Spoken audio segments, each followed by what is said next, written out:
Asher, kailan ihahain ng Ombudsman ang mga kaso sa Sandigan Bayan?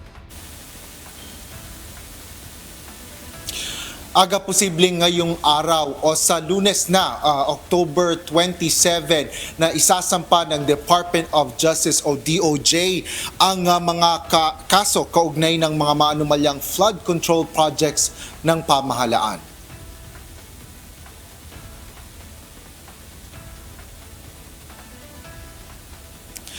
Ayon kay Ombudsman Crispin Remulla, kasalukuyan silang nag-aayos ng mga sistema sa paghahain ng kaso sa Office of the Ombudsman hanggang sa pagdadala o pag-aakyat ng mga ito sa Sandigan Bayan o Regional Trial Court o RTC.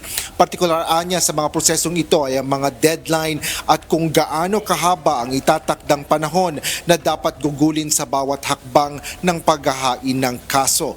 Partikular dito ang evaluation, fact-finding, preliminary investigation hanggang sa litigation proper sa Sandigan Bayan o RTC.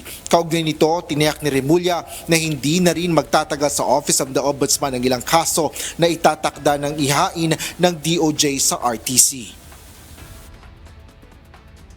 Sapagkat ang mga testigo na nandito sa Senado na kanilang nakausap na, ang mga ebidensya na kinakailangan ay naroon na, ay hindi na ho kinakailangan aralin pa ng Office of the Ombudsman para magtawag na naman ng testigo.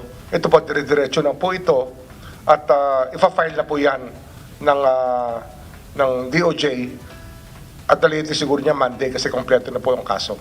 Kompleto na po yan. Iyon po yung 5 ghost projects na flood control projects.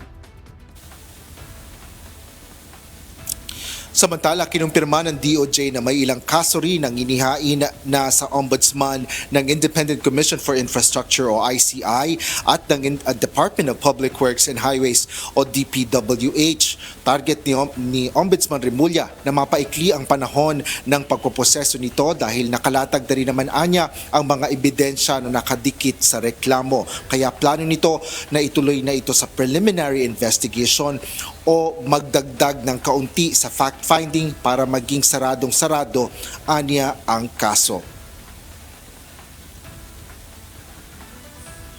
Aga sinabi rin ni Ombudsman Remulla na maaaring mayroon ng ma-file sa Sandigan Bayan ang ahensya o Ombudsman sa loob ng 30 araw. Samantala, mabilis namang natapos ang budget hearing ng Senate Committee on Finance para sa panukalang budget ng Ombudsman ngayong araw.